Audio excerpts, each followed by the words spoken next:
Welcome to the Dev Launch Podcast, bringing you insights from industry experts on how to grow the digital agency you love. In this episode, we're joined by Chris Yoko, founder of Yoko Co, to explore how putting purpose over profit can transform your agency. Now, while you may be tempted to believe the opposite, Chris shares that staying true to your mission doesn't need to mean working for pennies on the dollar.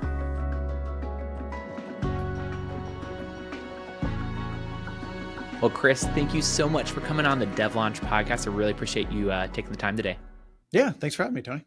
Absolutely. Well, for our listeners, one of the things that I really appreciated as I was kind of getting to know Chris and his agency a little bit more is really kind of a unique take that they have on emphasizing work with clients that goes beyond just profit. And I think, it would be safe to say that it's not very often that you meet agency owners that take that approach for a variety of reasons.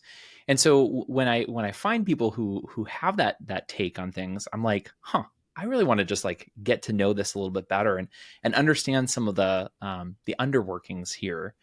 And so Chris, I'm just going to be asking you some questions. I know you've been on a couple other podcasts, you've had some other conversations about this, but would just really love to dive a little bit further in. So would you mind maybe just first of all, just share a little bit about what is your agency? What do you guys primarily do? Just a little brief background, if you wouldn't mind. Yeah. So the way we phrase it, the agency's name is Yoko Co or Yoko Co, depending. We don't have a preference on how you say it.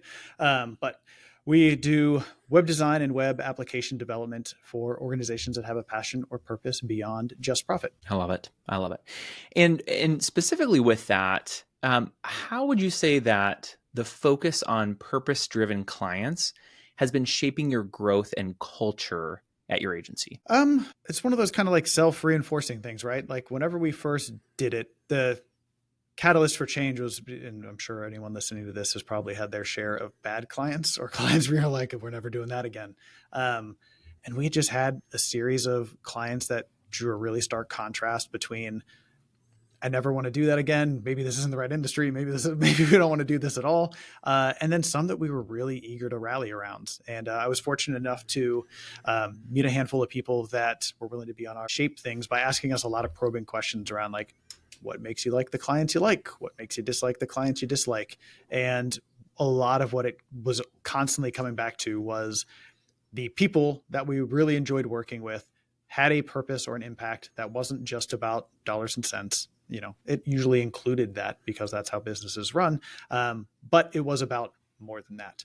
And what we found is that the people that tended to work in those organizations tended to be a little bit more thoughtful in the way they approach things because they're thinking consequentially, not just about like this, sometimes like the scarcity mindset around dollars and cents, but also around like the impact this is going to make, usually on people's lives, sometimes on the planet, on animals' lives. There's a lot of compassion built into a lot of those purpose-oriented organizations. And what we found is whenever we made the decision to start working with organizations just like that, at first, it's like stopping smoking, right? It doesn't, if you're like, hey, how long have you stopped smoking? And you're like, 4 hours. I haven't had a second. But eventually that becomes like a part of your truth. And by, consistently sticking with working with clients like that, we started to get a reputation. It becomes pretty polarizing in a positive way where you're attracting the clients that are a good fit. You're repelling those that aren't. And it also attracts, the types of team members who care about those kind of things. So you just start to find yourself in the same way that, a lot of people say echo chambers are negative. They can also be positive because you find yourself among a lot of like-minded people who are impact-oriented, and that becomes a really positive ecosystem whenever you have a very clear and you're able to articulate and stick to a certain way of being. But it can be hard to figure that out initially. Well, and from what you're saying here, it's like not only is that a cultural kind of help from within the bounds of your own business, right, within the employees that you've got, but it's also really helpful to be keeping people in close orbit that are your clients, people even outside of your company, because it, like you said, it has a reinforcing mechanism when you keep people in a similar mindset, right? Absolutely.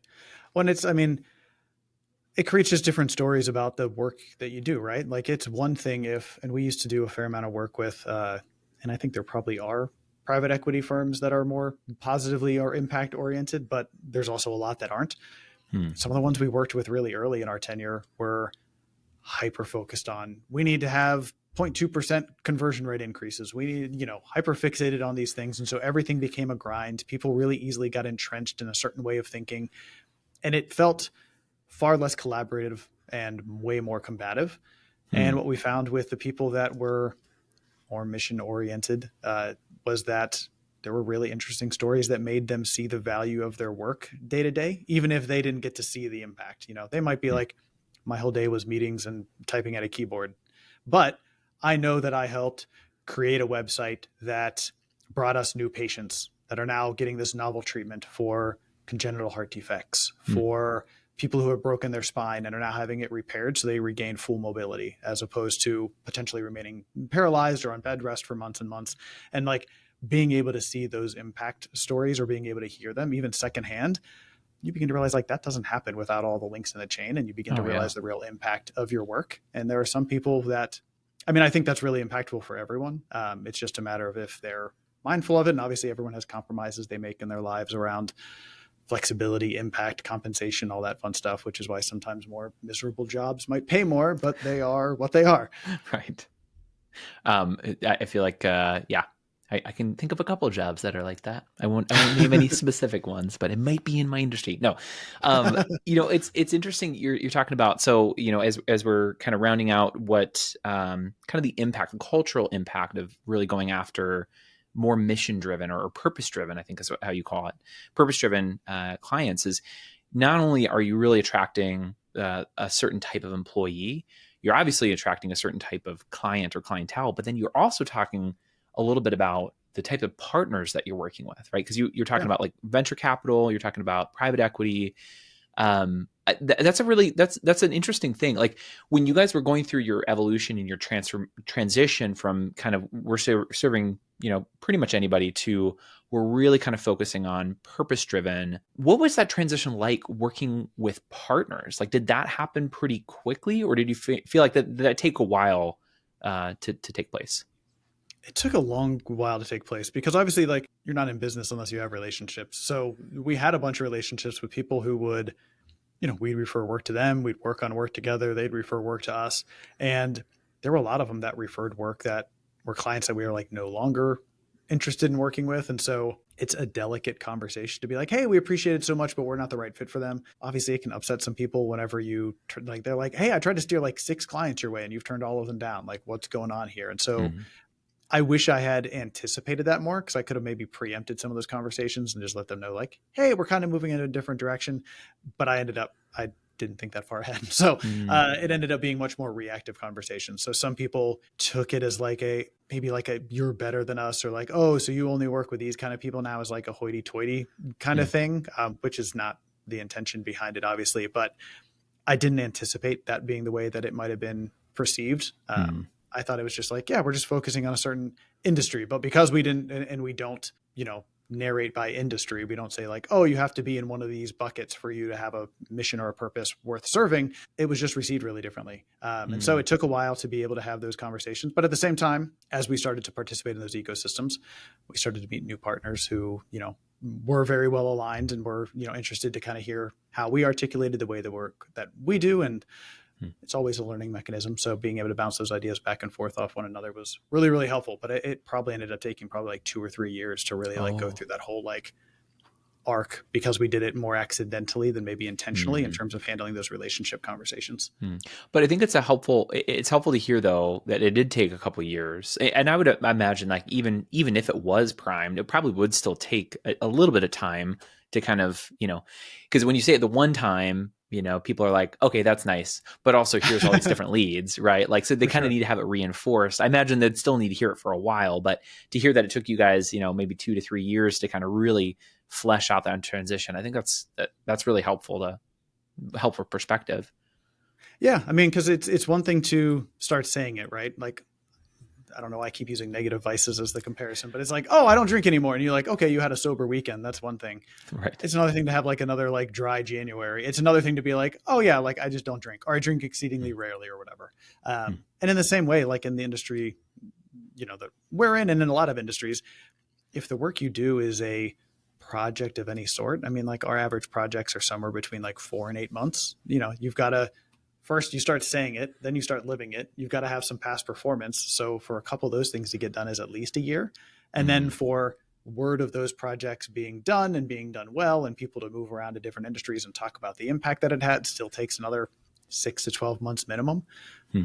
Whenever you're dealing with that kind of both sales cycle and project cycle, you've got to give yourself a couple of years for that change to like fully land. And I think Hmm. that's one of the things that at least I hear a lot of organizations try to be like, oh, we're going to be brand new, different. We're going to reinvent ourselves. We're doing through new branding, new website, new stuff. And we're new people in 3 months. And it's like, you still got a lot of inertia behind all that. Like you can put some new paint on it, but to change the story behind it takes a lot longer. And Oh, because for ultimately sure. it's all about, the relationships with people. Well, and you guys had already been around for, I mean, several years at the time of your transition to more Yeah. profit driven clients, right? Yeah, absolutely. We've been around for, it'd probably been like 5 or 6 years at that point. Yeah. Which I mean, 5 or 6 years, that is a lot of inertia. Like that's like you said, like there's momentum that's behind you. You're moving in a particular direction. Things like that don't just change overnight. And I guess one thing I'm really curious about, I mean, I think in one of the other interviews you talked a little bit about this, where it's like you kind of knew, and you're at a gut level, you're like, I don't really want to work with certain types of clients. I really want to work with these other ones. But what was kind of like the clarion moment, the aha moment for you guys to say, okay, we really need to double down and make this an intentional decision to go after purpose driven clientele? I wish there was a single moment. The closest I can come to in terms of a single moment was I was having a conversation with our advisory board, and they're like a great group of like very wise people with very different backgrounds, and they kept coming back to like, well, yeah, but why do you do that? Like, you can make a living in a lot of different ways. Why do you choose to do this one? And in the conversations around like why do you like one client over another, the one story that came up is we worked with an organization called Starfish Solutions, which what they would do is they would create software that colleges would use to basically track students to be able to see if they were really engaged on campus and thriving, or if they started to see like grades fall off and participation and attendance and stuff fall off. They'd be able to predict with a pretty high degree of accuracy, like this kid's not going to graduate in 4 years, or this kid's not going to make it through the semester, or whatever the case might be. What kind of additional support can we provide to them, to their family? Should we just check in on them? Maybe there's other stuff going on to help them actually graduate. And the way that they would articulate this story is, have you heard the story of like the boy on the beach with all the starfish? Mm-mm. Yeah. Okay. Well, No, I great. haven't. I think this one like Do tell. hangs in a bunch of like beach oriented bathrooms. There's like a sign, but there's this young boy. He's walking up and down the beach, and he's grabbing these starfish that have washed up, and he's throwing them into the ocean. And there's tens of thousands of these starfish all washed up. And so an old man is walking the other way, and he comes by and he asks the boy what he's doing, and the boy is like, "Oh, I'm throwing all these starfish back into the sea." And the man says like, "Well, like, why are you bothering? Like, look, there's hundreds of thousands of them here. You can't possibly make a difference." And the boy picks one up and says, "Well, I made a difference to this one," and he throws it back in. Hmm. And that was the founder's idea, was like, he had both peers and children with experience that had like a rockier start in college. And he understands like the burden of like an extra year of student loans, like is for some people like a lifelong set of baggage. And so if he could help, the idea being focused on just one kid avoid that, they've done their job. And then obviously they went on to help thousands and thousands of students. But being able to articulate their impact in a story like that was something we were like, that's work we're excited to do. Like all of us either have student loans or have friends who have student loans. We know what a nightmare that can be. This is a very easy client for us to want to support, and we can directly see how the work that we do for them aligns with helping to save, a bunch of these kids a bunch of money and a bunch of heartache later in life.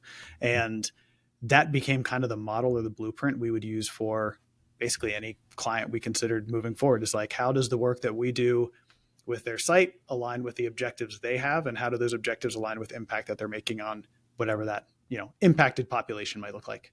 Yeah, and it's probably a helpful thing to point out. And I don't know much about the Starfish, this organization, but I imagine, is it a for-profit company or is it a nonprofit? What kind of? Yeah, they were a for-profit. If you remember, there was an educational startup called Blackboard years and years ago, Hmm. and Blackboard got acquired, and like I think like 10 of their founders or 12 of their original executives all splintered off after that acquisition and started new companies.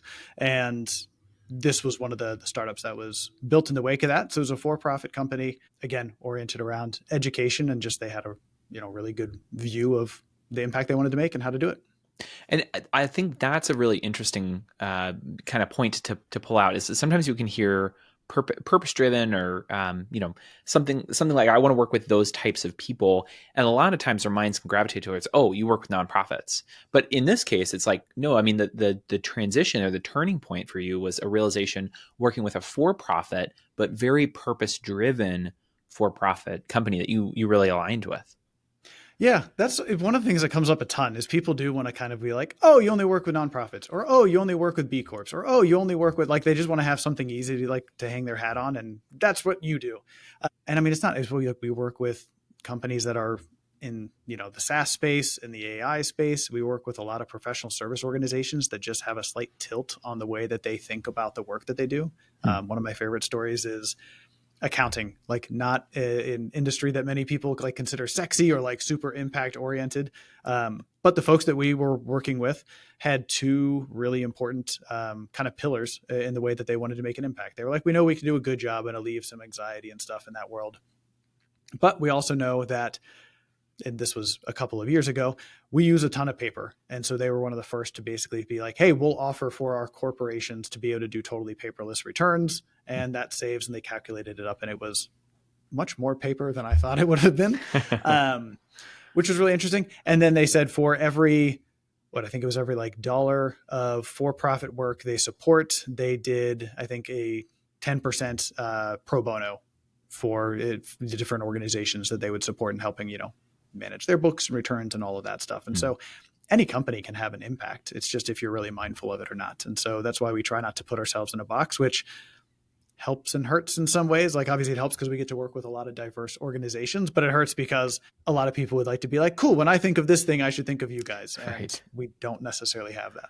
Yeah, which I think that is probably the harder thing about choosing a niche that doesn't necessarily have a vertical, like you can't put a clear and neat box around the vertical because you can't say like, oh, it's manufacturing or it's, e-com or, something like that. That's a clear and distinct vertical.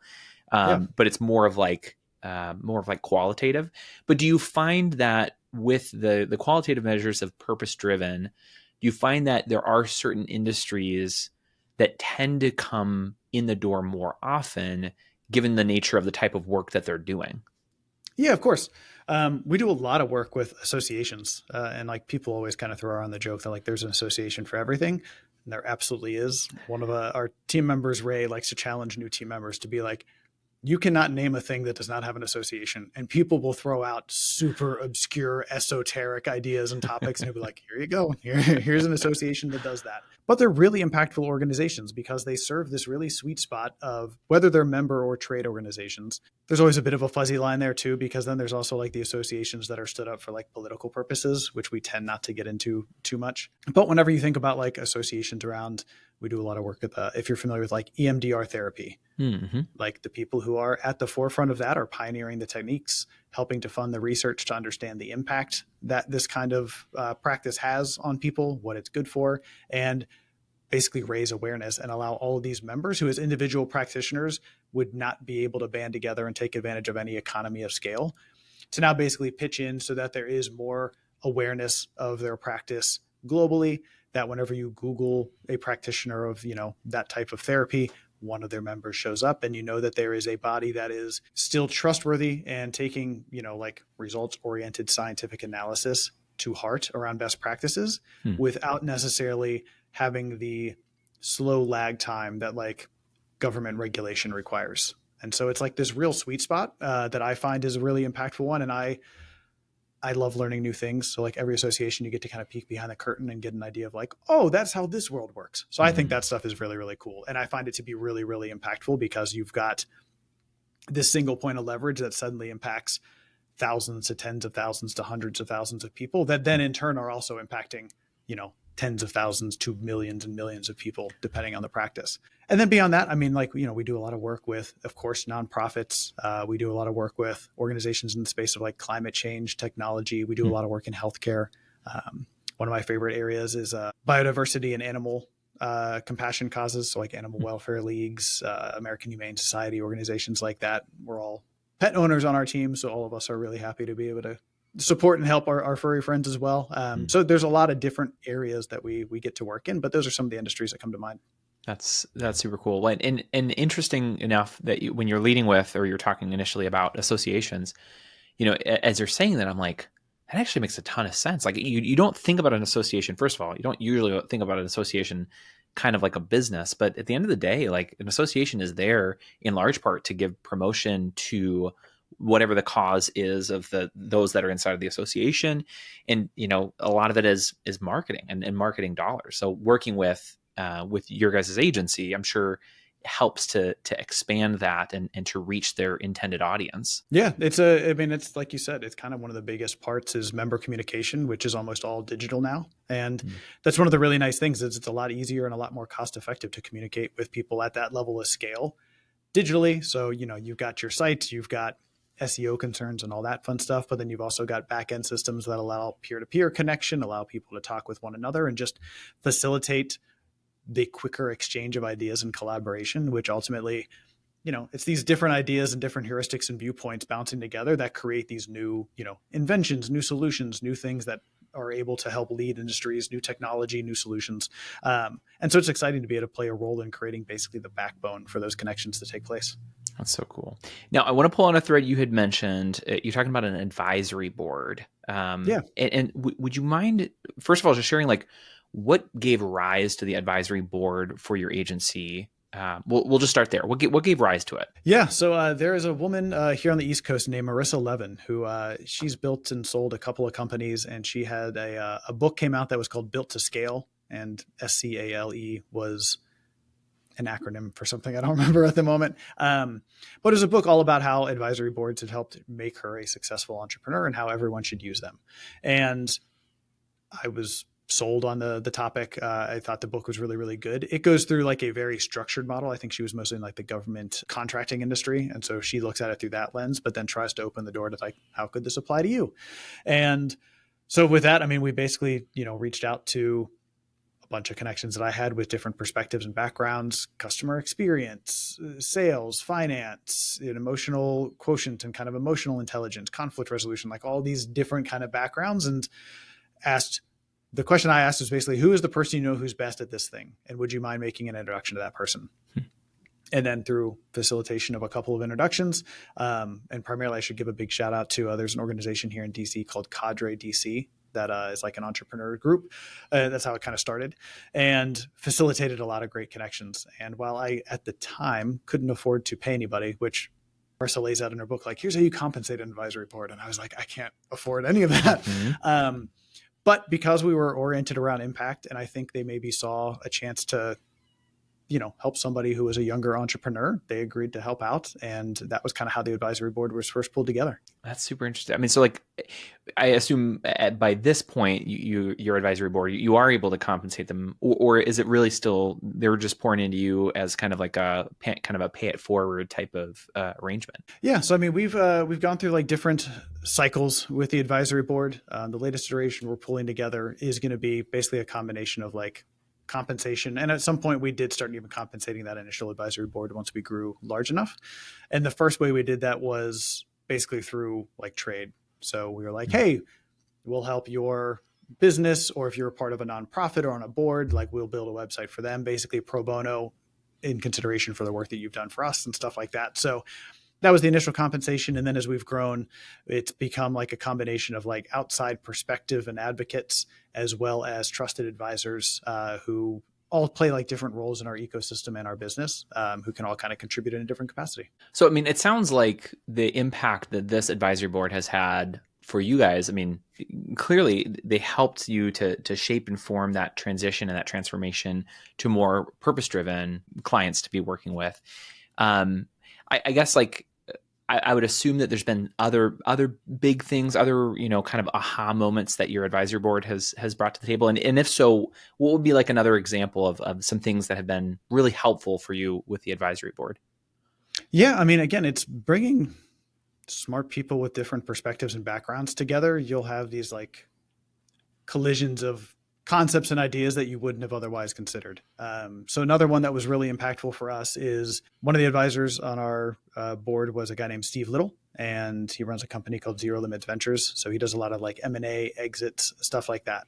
I never got in this intending to exit, but the way that he talks about building a purpose-oriented business was really, really impactful and attractive. And he has some great storytelling. He's worth checking out. Another guy who was on our advisory board is a guy named Ian Altman, who runs something called the Same Side Selling Academy. He's known kind of worldwide as like a speaker on the topic of sales and like value alignment. And then another member is a guy named Joey Coleman, who wrote the books Never Lose a Customer Again, Never Lose an Employee Again. So it talks a lot about like customer experience in a really deep capacity.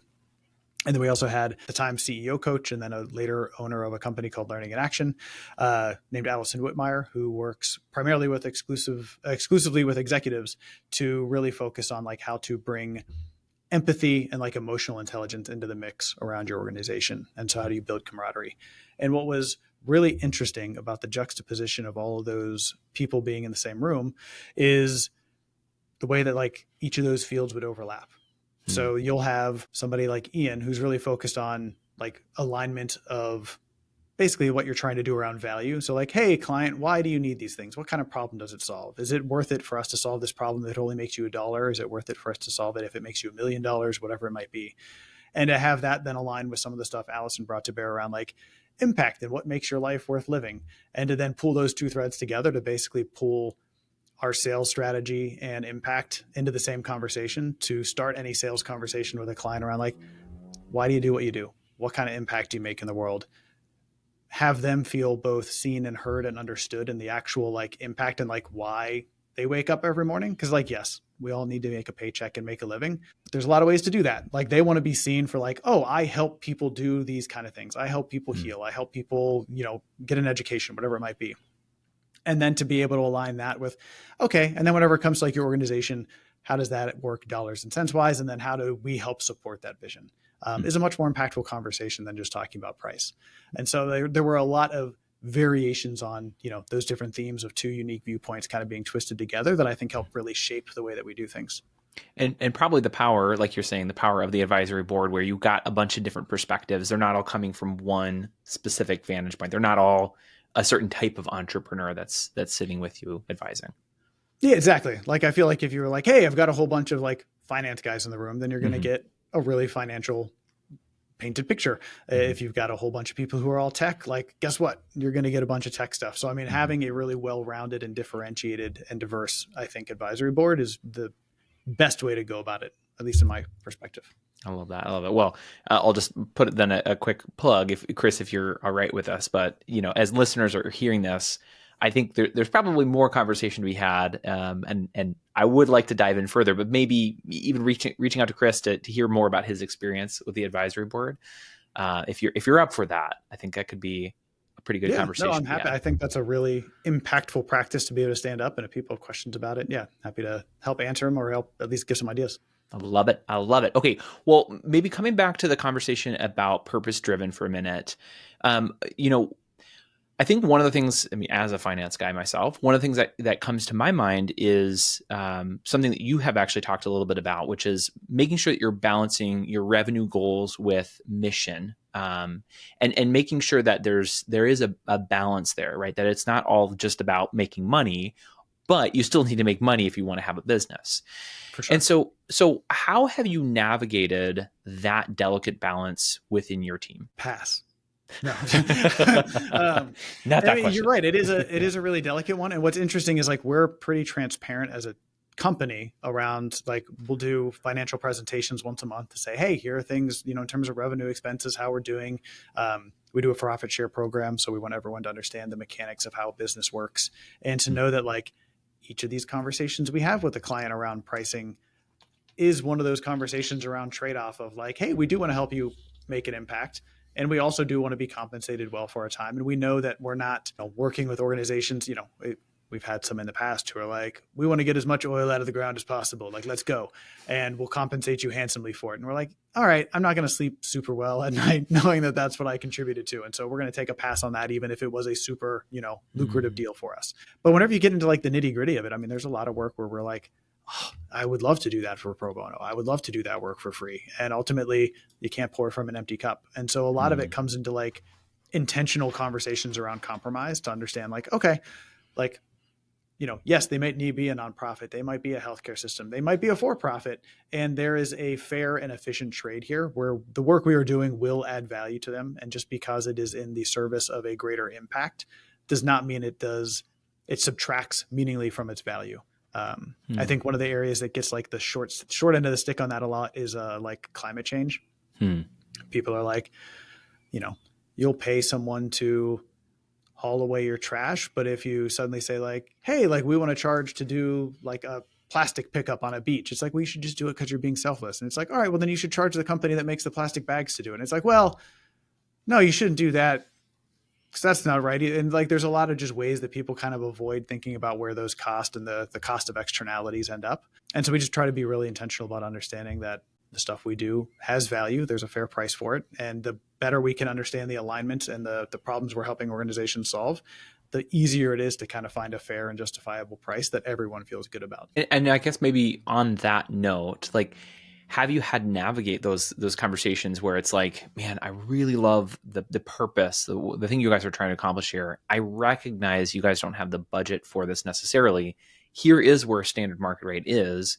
Do you find yourself, and have you had those conversations where you do end up finding creative ways to bring the price into a package that is palatable for some of these more purpose driven organizations? We do. And it's interesting because a lot of people who join our team think like, oh, well, why don't we just work with this one pro bono, or we'll just discount the work for this one. And it's like, you can look at all of our clients and find a reason that like the rate should be or could be discounted if you want to kind of make an excuse for it. And so we try to have a rule that it's like, okay, we know the value we're bringing. We're not simply unilaterally going to compromise on price alone, because otherwise Mm. we'd very quickly be pouring from an empty cup, because all of us pour a lot of our heart into some of these different causes, and we'd all be like, all right, well, let's just charge them half, and then we'd all go hungry. So the way that we end up coming back towards, hey, what might be a fair price that fits in your budget is usually stripping things down to like, okay, you said you want to have this impact. That's going to cost this much. We can't get there. If we bring that down to 50%, or if we could do the first stage of that, what does that tend to look like? And is there a way to get that going? Sometimes if we need to get creative with like amortizing payments out over a larger schedule or something like that, we can do that as well. But what we try to do is like, hey, how can we build a foundation that we can continue to build on and be a partner for you in a long term, so that you can start to get where you're going, even if you don't necessarily have the budget to do all of the things you'd like to dream to do at once. And I think that's also very understandable to most people, because I mean, even those of us like, who haven't won the lottery, in our personal lives, we're like, all right, like, yes, I would love to have that house and that car and these things, but for right now it's this thing and then that thing, and that's Hmm. kind of how we all live our lives. So it seems to be a reasonable compromise. Hmm. Well, I'm glad that you're talking about that, right? Because I think, like, there's the misconception that when we work with purpose-driven organizations, we're usually always working with nonprofit. Not the case. Another, I think, misconception that I hear a lot of times when we're talking about working more with purpose-driven companies is that we necessarily think that, like you said, in order for us to do that effectively, we basically have to just discount our prices, or we have to just slash and cut prices. And I like how you said it, where you're saying, you can't, at a certain point, you're not able to really pour from an empty cup. And Yep. so I think, yeah, that I wish we had more of a category for that. I think, correct me if I'm wrong here, but I think part of the reason why we feel so uncomfortable the second we're talking about serving purpose-driven companies or organizations, we feel uncomfortable charging them standard market rate, is because we have this like misunderstanding of like the ethical implications of charging fair market rate. Do you have any thoughts on that? Yeah, I think it is like a negative stigma we have where I don't know if it comes back to like a background in like religious tithing and donation, and that being like a source of a lot of where some of this stuff originated, where it's like, oh, you make money here and then you give some of it over here and that's what does good. But we're in an economy at this point where it's like, yeah, you can do a lot of really positively impactful work, and it doesn't necessarily have to be this like, negative sum game in terms of like the financial aspect of it as well. But there is still very much, I think, like you said, the stigma that like, because it's for a good cause, it should, cost less. If anything, almost the antithesis should be true, where it's like, oh, this is for kind of a crappy cause, we should probably charge more. I feel like that should be Right. more of the norm, but it Right. seems to go the other way around. Yeah. That's very, very true. I mean, not that I've necessarily had conversations around working with purpose-driven companies, but I have even heard this, because one of the things I talk about with my clients is just like effective pricing strategies when you're dealing with a professional service organization. And one of the things I'm always challenging is I'm always saying like, yeah, but what is the value proposition here? Like, what value are we providing? And as you're talking about it, a lot of the value you're providing for these purpose driven entities is being able to get the word out, being able to have their impact known. And so, yeah, it's not fair for us to just come right in and just say, well, ethically it feels wrong to be charging so much money for people who are doing such great work. Like they don't have that much money. It's like, well, like you said, like that's what the market rate is. And one of the things that you had talked about though is you're saying the way that you can negotiate with that is not necessarily let's cut the price, but rather let's see what we can do to bring it down to maybe 50% of the impact. Do you have any Yeah. examples of like what is that like, has that practically looked like for you guys working with Oh, companies? sure. I mean, so I think there's kind of two tiers of that, right? Like there's the tier of people you can support and you can change the structure of the agreement or the work that you do. And then there's also, you just have to know whenever a problem is not one you can help with. And this was a tough pill for us to swallow because we started really small, super nimble, and there was almost like no client that we were going to turn away because it was like, if you have a few dollars, we'll find a way to make something happen for you.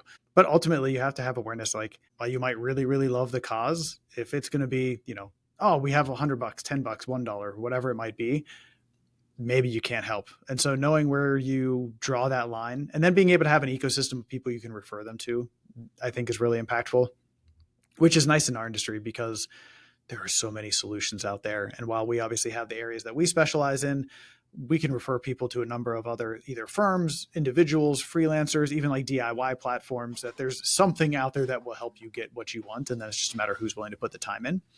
Um, as for the point of your question around like, hey, what does it look like whenever you can't get everything you want? I mean, we'll have tons of clients that will have tens of thousands of pieces of content to hundreds of thousands of pieces of content across their site. Like we'll have some organizations that have been around for literally 100+ years, right? And they've got these old historic catalogs and, oh, we've got to move everything over and start fresh on a whole new platform. And we've got to do all of this. And we've got to integrate with these 7 systems that we have. And it's understandable that they just want to basically like flip a switch and start over on a brand new shiny system.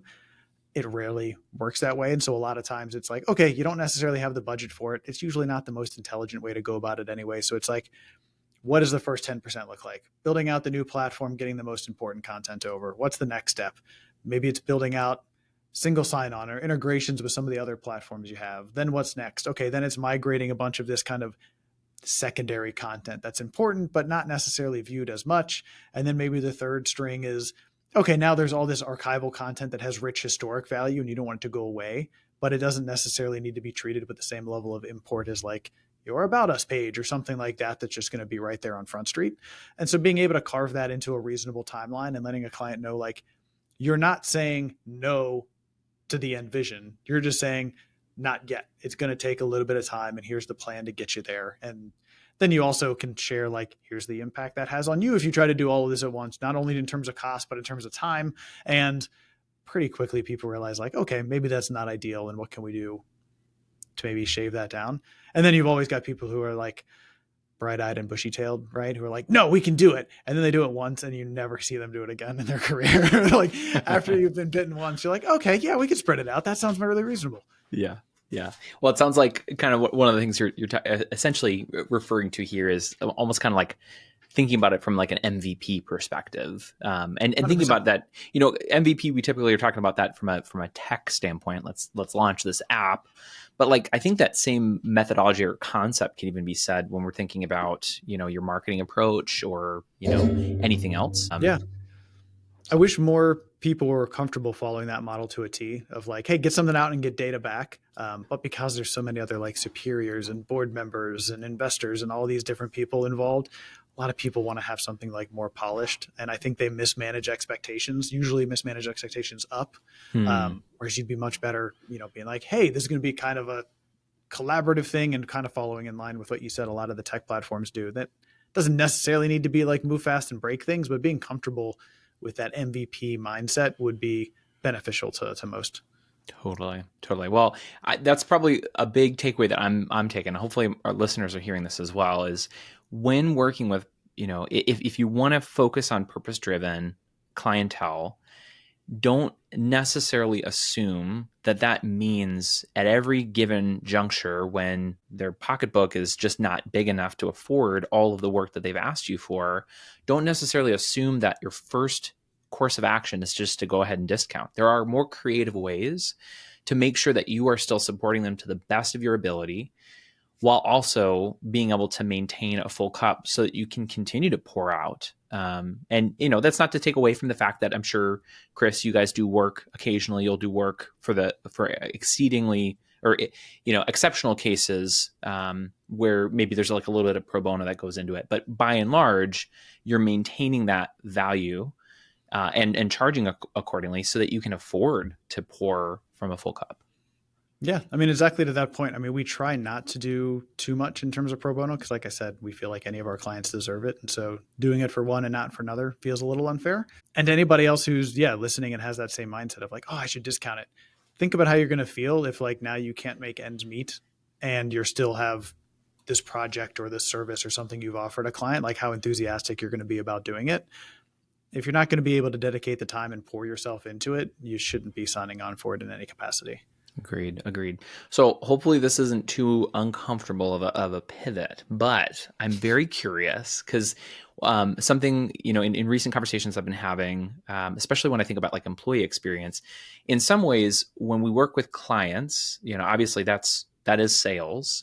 When we're engaging with new clients, we're engaging with new employees. That's also a little bit of sales, Yeah, for So sure. in the same way that we want to retain clients, we also want to retain employees.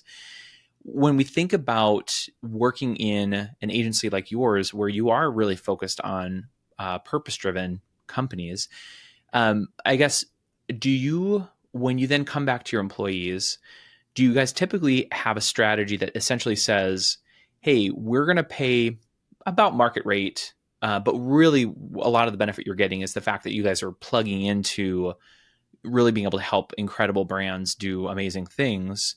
Or do you guys find yourself tending to maybe pay a little bit above market rate in addition to some of these other intangible benefits that you're providing? Yeah, it's a really good mix. I would say probably undoubtedly anyone on our team could go somewhere where if it was just base compensation wanted to be higher, like they could probably find a position where that would be higher. And I think they'd be well adjusted and attuned to that job.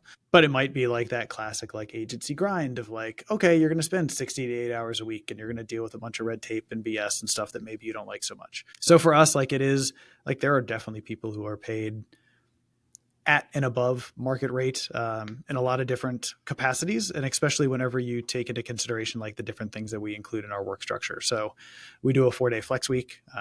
So like for us, Mondays are basically another day off unless you're behind on work, in which case it's a chance for you to kind of have a whole day of focus where there's not going to be any meetings or anything on the book and you can kind of catch up on things. We do aim to stay fully remote. So, we're not doing like a back to office mandate or anything like that. So you're not dealing with a commute. You're not dealing with a bunch of wasted time there. So you get time back in your day. We're not very micromanaging, which comes with its pros and cons. Like, right. Like some people need somebody to be like, come tell me what to do and when to do it and da, da, da. And if you're not somebody who can deal with having to manage yourself and take the initiative and get stuff done, you're not going to be a great fit here. But if you can do that kind of stuff, it's a great fit. And especially if you're mindful of that old adage of like, time takes the container you give it. I mean, work takes the container you give it. Mm-hmm. You can find yourself being like, oh, this is going to take me all day because I blocked off all day. And then we have team members who are like, I'm going to work really efficiently. I'm going to use all the tools at my disposal to try to make this as high quality as I can in as little time as it takes. And then I know that like, once I'm done with the things I have to do, and maybe I do some other things that contribute to the team's health in general, like I can enjoy my time. I don't have to necessarily be like, I just sit at my desk, from this period to this period until the day's over. And then we have like a lot of other like little things that we try to throw in the mix to make it worthwhile. But ultimately, I think the biggest one is, as you've said, it comes down to impact and being able to see the impact or hear about the impact your work has had on a person, on an animal, on the planet in some meaningful capacity. Mm-hmm. Yeah.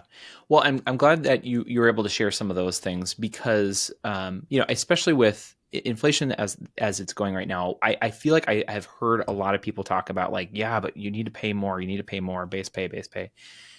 But I think when we actually go to just ask people like, what is it that you want? I think what you'll typically find is if I'm being paid at least average, like average rates, but I'm given all of these other kind of additional intangibles associated with my job. Like you're talking about a 4-day work week. Like that's huge. And being able to do this remotely when a lot of the big companies are forcing you to come back into office, like Yeah. that's gotta be a huge impact in their personal lives. I find, I mean, we get a lot of positive feedback that it is. A lot of people really appreciate it. And then I agree with you, Mike. I feel like people tend to be more valuing time, like especially if you've got like your Mm, basics covered and everything. Like if you're in more of a scarcity mindset and you're like, hey, I can't make ends meet, like of course money's the most important thing, right? Like I've been there, I know what that is like, and I know what it's like to get out of that. And then once you're like, all right, cool, like I've got all my bases covered, I'm putting a little bit of money away, I feel like I've got some padding, then it's like I'd like to have a little bit more space and room to breathe. And I feel mm, like especially for most people who work in like industries like ours are going to be more strapped for time than necessarily resources. I know that's not the case for everybody, but for a lot of people that is. And I don't know. I'll ask you this. I have a theory about this that I feel like everything is feeling a lot more busy for people, even if it's not much more productive, hmm. partially because you can get so much additional data now and you don't have time to process all of it. But I also feel like something happened around COVID. This is my hypothesis. I'd love to hear if you have one. Is meetings used to be like a forcing function for something to happen. Like it used to be like we've got to get these people together so we can make a decision so we can move things forward. And then Zoom, as wonderful as it is, made it really easy to have a meeting. And so now people have a meeting and then rather than make the wrong decision, they'll be like, well, we can just have another meeting. And they'll have another meeting next week and another meeting next week. And you Hmm. will have 4 or 5 meetings to make the same decision that would have been like one meeting to be a Yep. forcing function. And so then your schedule gets blotted up with tons of meetings. So now you have even less time to process information. And we'd all be better off if we said, like, the meeting has to have an outcome. Here's what the outcome looks like. And if you need some space before or after the meeting, by virtue of the fact that this will be one meeting instead of 5, you should have some space on your calendar to protect, to think about this, and just come in and have a really proactive conversation. Because I feel like a lot of people are just getting a ton of noise and not a lot of efficiency out of it. Yes. And I would say, especially, in smaller agencies, boutique agencies, I think the issue that we run into is I can't remember who coined it, but they talk about playing work or Hmm. something to that effect. But basically, what it is it's this idea that we feel like we're productive because we're doing things, but none of the things we're doing are actually moving the needle. And that could be meetings, that could be putting together certain strategies and plans. And it's like Task reality, list. right? Yeah. Task lists. Yeah, in reality, it's like you just need to execute. You just need to get the thing done. I think the reason why I really like maybe pulling on the thread of the 4-day work week, the reason I really like that you guys are moving towards that, or you guys have done that, is because, like you said, when we think that we have 5, 6 days or more, 7 days to do the work that needs to get done, it's going to take that much time. But if you tell yourself you only have 4 days to get it done, it's incredible how much you get done in 4 days. Yeah, absolutely. Like you said, like I think constraints breed creativity, and so being able to kind of strip that off and go like, all right, you got to get this stuff done in this amount of time. And this is like a thing we tested over the course of like years and years. Is we started off doing like 1 week a month is going to be the short week, and everyone loved that week, of course. And there was like no difference in productivity. And we did every other week. And what we noticed is like the short weeks were the more productive ones because people are Ooh. like, ooh, I get a long weekend at the end, a little bit more Mm-hmm. recharged, had some chance to take care of myself going into it. So now I'm jumping into, get my work done and get out. And then whenever we switched over to the full 4-day work week, what was interesting is like there was a little bit of shock because it's like now there's like meetings and stuff needed to find somewhere to fit. And so some people are like, oh, am I a little bit overwhelmed because now I'm trying to cram all these meetings in? And I think the challenge was in the communication we had to have around our team was like, are all those meetings necessary? Do they all have to be an hour? Do they all have to be 45 minutes? Can you do the same thing with a phone call? Can you do the same thing in 15 minutes instead of 45? And in some cases, yes, and in some cases, no. But ultimately, not all of those things needed to be as bloated as they were, and you can streamline in a lot of different areas. I think you're absolutely right. Yeah, totally the case. Well, I want to try to land the plane here because I know we're coming up at the top of the hour here. But we still have tons more questions that I wrote up that I knew we weren't going to be able to get to because we had so much good things to talk about. But I think just like reflecting on what we've talked about so far with purpose driven, working with purpose driven companies, I guess, like, what would you say is maybe an existing misconception, or maybe ways that you feel like people kind of don't fully understand what it is to reach and to serve purpose-driven companies? Where do the ones that are trying to do it right now maybe not do it quite as they should, working with purpose-driven companies? A good question. The answer that comes to mind is a lot of people focus on vanity metrics, right? Like, Mm. especially in like the world of like PR, web design, SEO, marketing agencies, like a lot of them will be like, "Ooh, we saw a X% uptick in this," or "We saw way more traffic," without any recognition of like, was it meaningful traffic? Did it convert? Did people reach out? Did it actually help people? And so being a little too navel gazy and looking at like kind of these short term metrics, they might make you feel really good, but ultimately, I mean, maybe you've seen this as well.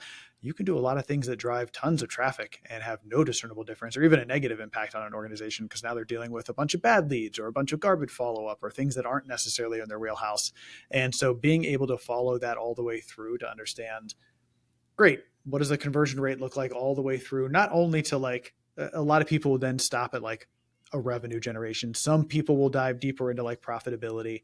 But Mm. then if you want to go a step further, being able to hear not only, hey, we helped this many people, and sometimes that's associated with sales. Like we do work with an organization called Ting Fire. Really cool device. You plug it into an outlet in your wall. It uses the actual wiring of your electricity system to monitor it, send the data to an app that lets you know, hey, some of your wires might be loose, which is causing them to overheat, and that could start a house fire. So you want to get that Wow. checked out. Here's what this looks like. Here's what that looks like. And so there, it's a pretty easy way to, hey, for every single one of those, we might have helped prevent a fire. But then they actually gave us the data to say, hey, no, actually, out of about one out of every 1,000 of these we've sold, we have like one case where like we have actually saved a house from burning down. And so like going all the way from like we helped increase traffic so and so much to like, oh no, we legitimately have proof that we helped prevent, over 400 houses from burning down over the course of the last year, and the impact that has on somebody's life feels, I mean, as you can imagine, just really good to be Mm-hmm. like, okay, like this stuff really matters. It's making an impact for somebody. Mm. And so, I think whenever people think about working with impact or organizations or they think about impact metrics, they look way too short term and they don't get back to Mm. like the personal nature, the impactful nature of the work. Yeah. And that would probably be a nuanced approach that you guys take, specializing with purpose driven organizations, is that rather than looking at the short term, really far upstream metrics, you're looking at more like what is the long term, your ability to essentially accomplish the purpose. Yeah, absolutely.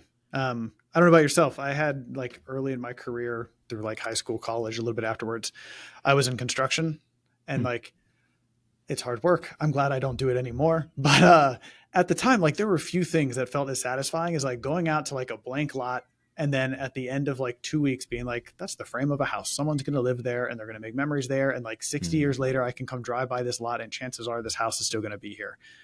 And whenever I got into like the world of digital stuff, like man, I typed and I did meetings and I had calls and I did things all day, and the world doesn't look any different for anything that I did. And it got really like frustrating to me to a point where like the reason I started just asking people around like what impacted the work we do, and like they'd first be like, "Oh, your website made it really," and I'm like, "No, like." But like, did you connect with a client, a customer, a patient? Like, tell me Hmm. a story that like this made a difference so that I can go to sleep tonight. Hmm. And that was, kind of where it started, is I wanted to see a difference because all of this digital stuff, it feels, and it is legitimately impactful, but it's also ephemeral. Hmm. The website can be deleted and be gone just like that. And while we like to think of it as, and it's crazy to look in like your Facebook messages and be like 2009, what? But the fact of the matter is, like, this stuff can all go away. It's not tangible. And so to Hmm. hear the impact that it made in somebody's life, really, I think resonated with me. Hmm.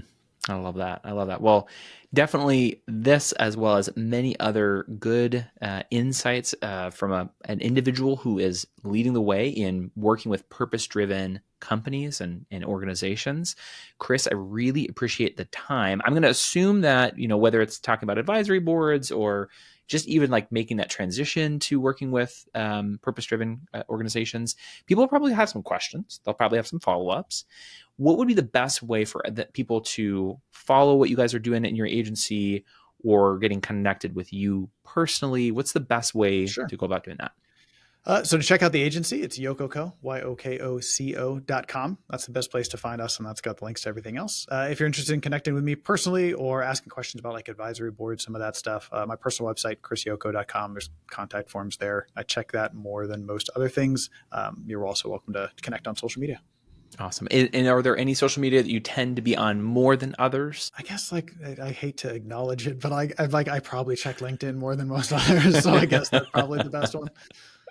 You mean you don't love being on LinkedIn every single day? What can I say? Despite the fact, I mean, soon they'll just replace us with AI avatars of Oh my ourselves, so we gosh. won't even have to do it. But That's so true. Hey, they're already giving us AI prompts for responding to people's posts and everything like that. So, yep, But did you probably. see? If you didn't see it, I'll send you an email to follow up. But I mean, they like just changed one of their settings to be like, you automatically are opted in to our AI Yes. data collection stuff. So it's like, oh, Yes. you guys are really going to create versions of us. It is wild, and I'm so glad people have been talking about this. If people haven't, listeners, if you haven't already heard the news, go uncheck sharing. What Yep. is it? Don't share your information with LinkedIn to feed its AI. Yeah, it has the AI, And and I think they have a third party option there too. So yep, definitely get that unchecked for sure. Well, I mean that could be its own episode in and of itself, AI and the for impact on sure. social media. But Chris, I really appreciate the time today, and we'll just I'll have to have you back on because we have still so many other questions to get through. Hey man, I'd love to. Thanks for having me, Tony. And thank you to our listeners. If you found value in our episode today, please leave us a review and tell your friends about us. If you're interested in being a guest on our show, as a digital agency owner, or maybe somebody with insights that can help digital agencies grow, head over to our website to learn more at equip.com/podcast guest. That's ACCQUIP.com/podcast guest.